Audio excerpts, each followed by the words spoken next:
राज्यसभा की लिस्ट है, आम आदमी पार्टी द्वारा राज्यसभा में भेजे गए लोगों की लिस्ट है। इसमें एक भी मुसलमान अब तक आम आदमी पार्टी ने राज्यसभा में नहीं भेजा है। ये दर्शाता है कि आम आदमी पार्टी प्रतिनिधित्व देने के मामले में मुसलमानों को कहीं भी आसपास भी नहीं रखना चाहती। ये मेरे कुछ सवाल थे। मैं पूरे प्रदेश में जा रहा हूं, लोगों में गुस्सा है, लोग अलग ऐलान आम आदमी पार्टी से ये कह रहे हैं कि किसी भी मौलवी से या के साधु से न छूटेगा, मदारी के किसी करतब से जादू से न छूटेगा, सफाई कर रहे हो तो जरा दामन की भी कर लो, हमारे खून का धब्बा है झाड़ू से न छूटेगा। लोगों में गुस्सा है, लोग नाराजगी जता रहे हैं। हेलो, मैं दानिश। इमरान प्रतापगढ़ी साहब का एक वीडियो देख लेते हैं। प्रेस वार्ता के दौरान इमरान प्रतापगढ़ी साहब ने कुछ मीडिया कर्मी जी से बात करी है और अपने कुछ दर्द, अपनी तकलीफें वहां पर साझा करी हैं। आइए वीडियो देख लेते हैं। वीडियो कंप्लीट जरूर देखिएगा, ये वीडियो आपके बहुत काम आने वाला है। वीडियो देखते हैं। राज्यसभा की लिस्ट है, आम आदमी पार्टी द्वारा राज्यसभा में भेजे गए लोगों की लिस्ट है। इसमें एक भी मुसलमान अब तक आम आदमी पार्टी ने राज्यसभा में नहीं भेजा है। ये दर्शाता है कि आम आदमी पार्टी प्रतिनिधित्व देने के मामले में मुसलमानों को कहीं भी आसपास भी नहीं रखना चाहती।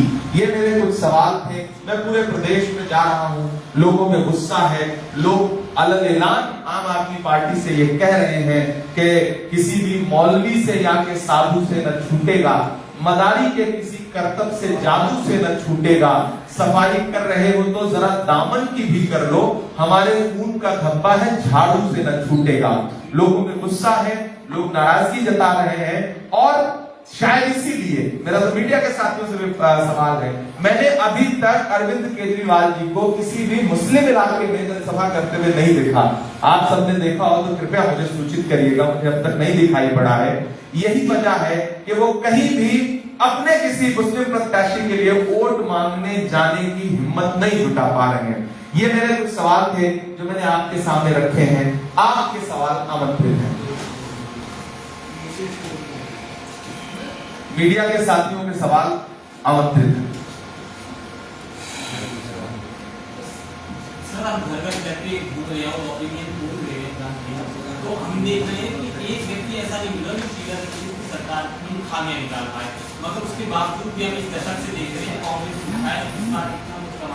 देखिए, 2013 में एक प्रपंच रचा गया जंतर मंतर और देश के रामलीला मैदान में, राजधानी के रामलीला मैदान में एक व्यक्ति को एक प्रतीक बना करके बिठाया गया और उसके बाद उसके पीछे जो फोर्स काम कर रही थी वो आरएसएस की थी, वो भाजपा की थी, वॉलेंटियर आरएसएस और भाजपा के थे और प्रतीक बनाए गए अन्ना हजारे। और उस पूरी साजिश में डॉक्टर मनमोहन सिंह साहब को और शीला दीक्षित को बदनाम करने की जो साजिश थी उसमें मीडिया ने भरपूर साथ दिया, जिसका कारण ये हुआ कि मुझे लगता है कि सदी के सबसे शरीफ प्रधानमंत्री का जो चरित्र हनन अरविंद केजरीवाल और उनकी टीम ने किया था, स्वर्गीय मनमोहन सिंह साहब के बारे में, शीला जी के बारे में जिन जिन शब्दों का इस्तेमाल किया था, मुझे लगता है कि प्रकृति ने अब जाकर के कहीं न्याय किया।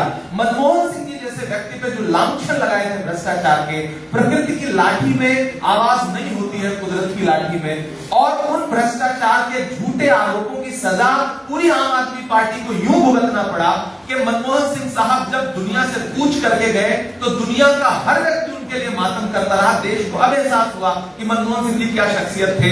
और जिन आरोप लगाने वाले, भ्रष्टाचार का आरोप लगाने वाले अरविंद केजरीवाल, मनीष सिसोदिया, उनकी पूरी कैबिनेट खुद भ्रष्टाचार के आरोप में जेल काट के आई।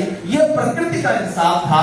ऊपर बैठी डॉक्टर मनमोहन सिंह साहब की रूह और शीला दीक्षित जी की रूह जो है वो मुझे लगता है दिल्ली वासियों की तरफ देख रही है और दिल्ली की जनता इस बार जरूर उनकी रूह के साथ इंसाफ करेगी। सर, अन्ना हजारे जी ने तो कल परसों उन्होंने प्रेस कॉन्फ्रेंस करके उनको वो कोसा है अरविंद जी को और शराब में डूबे हुए एक तरह की। तो ये आपने अच्छी सूचना दी है। मैं तो बहुत दिन से ढूंढ रहा था। मेरा तो एक शेर है कि भारत माँ की आंख के तारे कहाँ गए, आरएसएस के राज दुलारे कहाँ गए, अच्छे दिनों की तरह उन्हें भी खोज रहा, कोई बताए अन्ना हजारे कहाँ गए। वो बहुत दिन से नजर नहीं आ रहे थे और इस बीच अगर निकल के आए हैं और उन्होंने कोसा है आम आदमी पार्टी को, तो इससे भी जाहिर होता है कि जिस तरह से शुचिता और पवित्रता के उच्चतम मानदंड पर खड़े होकर के इन लोगों ने देश के सामने लोकपाल और स्वच्छ राजनीति का वादा किया था, उसको खुद उनके पितामह जो है वो लगातार कोस रहे हैं। इससे भी पता चलता है कि कितने बड़े बहुरूपियों की पार्टी है आम आदमी पार्टी। जी नासिक टाइम्स। शुक्रिया जी। सर, एनडीए की कल एक साझा रैली होने वाली है, एनडीए पार्टनर्स जो हैं वो एक साथ दिल्ली में उतरने वाले हैं। क्या माना जा सकता है कि बीजेपी जो है वो बड़ा कंपटीशन देख रही है दिल्ली में, इसी वजह से अब सारे एनडीए पार्टनर्स एक ग्रुप में नजर आए? देखिए, एनडीए का पूरा कुनबा, एनडीए की चुनाव लड़ने की अपनी एक रणनीति है। जाहिर सी बात है वो चुनाव को गरमाने के लिए इस तरह का अपना तामझाम करते हैं, और ठीक है, उनकी अपनी रणनीति है, उस पर कोई टिप्पणी क्यों करें। हम एक बात जरूर कह रहे हैं कि पूरी कांग्रेस पार्टी बहुत मजबूती के साथ इस चुनाव को लड़ रही है, और यही वजह है कि आप देखिए पार्टी का हर बड़ा नेता प्रचार में उतरा हुआ है। दिन में हम 3-3, 4-4 सभाएं मैं स्वयं कर रहा हूं। राहुल जी लगातार लोगों के बीच में जा रहे हैं। अभी उन्होंने दलितों से संवाद किया, चिंतकों से संवाद किया, और जो सवाल उन्होंने खड़े किए उस पर बहुत जबरदस्त रिस्पांस मिल रहा है। अल्पसंख्यक समाज के बीच में जाकर के जिस तरह से मुद्दे उठा रहा हूं, उनका बहुत अच्छा रिस्पांस मिल रहा है। कुल मिलाकर के हमें हमारे सवाल बहुत जायज हैं, और दिल्ली की जनता एक बात जरूर मान रही है कि शीला दीक्षित जी ने जितने फ्लाईओवर बनवाए थे, शीला जी ने जितने मेट्रो स्टेशन बनवाए थे, डॉक्टर मनमोहन सिंह साहब के टाइम पे जितने काम हुए थे, दिल्ली में रंग रोगन के अलावा उससे ज्यादा कुछ भी नहीं हुआ। ट्रैफिक जाम इतना ज्यादा है कि ना पूछिए। केजरीवाल जी की खांसी सही हो गई, पूरी दिल्ली खांस रही है। प्रदूषण इतना ज्यादा है। भाजपा ने नफरत का माहौल बनाया, नफरत से हवा को जहरीला किया। आम आदमी पार्टी ने प्रदूषण से हवा को जहरीला किया।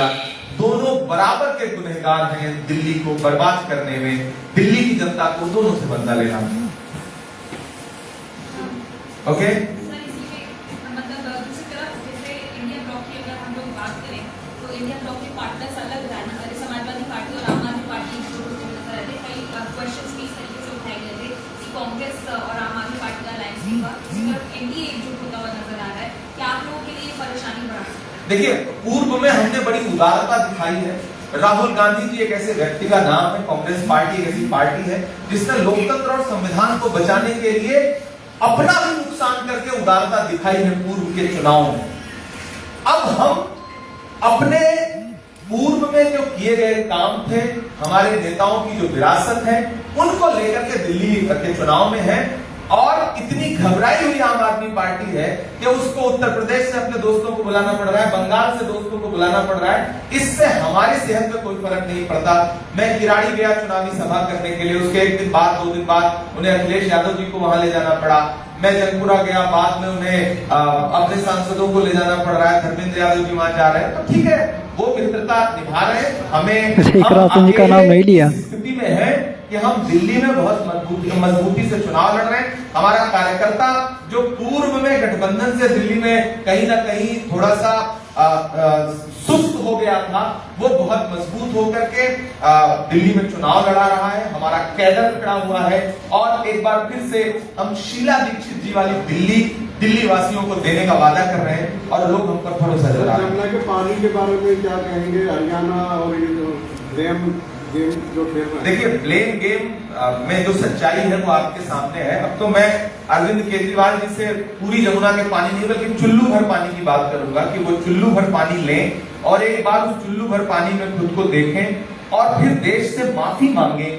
जो आरोप उन्होंने शीला दीक्षित जी पर लगाए थे, वो उसी चुल्लू भर पानी को हाथ में लेकर के एक बार डॉक्टर मनमोहन सिंह साहब के मामले में देश से माफी मांगे। कांग्रेस को लेकर जो आरोप उन्होंने लगाए थे, उससे पूरे देश से माफी मांगे, क्योंकि वो सारे आरोप, चाहे वो डॉक्टर मनमोहन सिंह साहब के बारे में हो, चाहे शीला जी के बारे में हो, सारे झूठे साबित हो चुके हैं। तो मैं चुल्लू भर पानी की बात करूंगा। कल 7-8 आम आदमी पार्टी के जो विधायक छोड़ी आम आदमी पार्टी में इस्तीफा दिया है, वो आप किसी पर नहीं, वो आपको ज्यादा जानकारी होगी किसके संपर्क में है, क्योंकि मीडिया का ये काम है। हमारे यहाँ जो ज्वाइनिंग हुई है, हम किसी को चोरी छुपे तो ज्वाइन कराते नहीं। खुलेआम ज्वाइन कराते हैं, जो हमारे यहाँ आता है और अगर उसकी वैचारिकी, उसकी विचारधारा कांग्रेस पार्टी से मेल खाती है और लोकतंत्र और संविधान में विश्वास रखता है, तो हम इसे ज्वाइन कराते हैं, आपके सामने कराते हैं। तो वो आप पता करें कि वो किसके संपर्क में है और उन्होंने क्यों छोड़ी। जी जाहिद अख्तर, समाज न्यूज। एक क्वेश्चन ये है कि मुस्लिम तबका में खास करके ये भ्रम फैला हुआ है कि अगर हम आम आदमी को ना दें तो हो सकता है बीजेपी कहीं निकाल ले जाए इसे। तो इसको आप कैसे दूर कर सकते हैं? देखिए, मैं जो ये भ्रम फैला है, मैं आपके माध्यम से चाहता हूं कि मुस्लिम समाज के लोगों को एक बात समझना पड़ेगा कि आप जिसके डर से आम आदमी को वोट देना चाहते रहे हैं पूर्व में, दरअसल वो बिल्कुल बीजेपी के जितने भी मुद्दे हैं उस पर तो बीजेपी के साथ खड़े हैं ना। वो बिल्किस के मामले पे कुछ बोल रहे हैं, नहीं बोल रहे हैं। दलित समाज के साथ में कहना चाहता हूं, हाथरस के मुद्दे पे कौन खड़ा हुआ? राहुल गांधी जी गए पीड़ित परिवार से मिलने के लिए। संभल के पीड़ितों के साथ कौन खड़ा हुआ? राहुल गांधी जी गए वहां पर। मणिपुर में राहुल गांधी जी गए मिलने के लिए। तो देश में जितने भी मुद्दे हैं, 4000 किलोमीटर राहुल गांधी जी चले कन्याकुमारी से कश्मीर तक। अरविंद केजरीवाल कभी नफरत के खिलाफ 4 कदम चले हो तो बताइए? 4000 किलोमीटर राहुल गांधी जी चले। इस देश में नफरत का सबसे ज्यादा शिकार कौन है? अल्पसंख्यक समाज, दलित समाज। ऐसे में अगर आपके मुद्दों पर राहुल गांधी खड़े हैं, संभल के मुद्दे पर राहुल खड़े हैं, अगर आपको ये लगता है कि हाथरस के मुद्दे पर राहुल जी खड़े हैं, अगर आपको लगता है कि दिल्ली दंगों में लोगों के आंसू पोंछने के लिए राहुल गांधी खड़े हैं, अरविंद केजरीवाल जी तो यहाँ भी निकल करके लोगों के साथ नहीं आए ना, सामने नहीं आए। पूर्वी दिल्ली में एक भी दौरा किया उन्होंने उस दौरान, तो आप बताइए। तो मैं मुस्लिम समाज के लोगों से ये कहना चाहता हूँ कि असल मुद्दों पर आपके लिए कांग्रेस पार्टी खड़ी है। आप इस मुगालते में मत रहिए। जो भाजपा है वही आम आदमी पार्टी है। वैचारिकी के रूप में आरएसएस की गोद से निकली हुई दोनों पार्टियां। धन्यवाद। दोस्तों, इमरान प्रतापगढ़ी साहब का आपने ये वीडियो देख लिया। अगर ये वीडियो आपको पसंद आया हो तो मेरे डीएल गोल्डन न्यूज़ चैनल को आप ज़रूर सब्सक्राइब करें। मिलते हैं किसी और वीडियो के साथ। दुआओं में याद रखना। जय हिंद।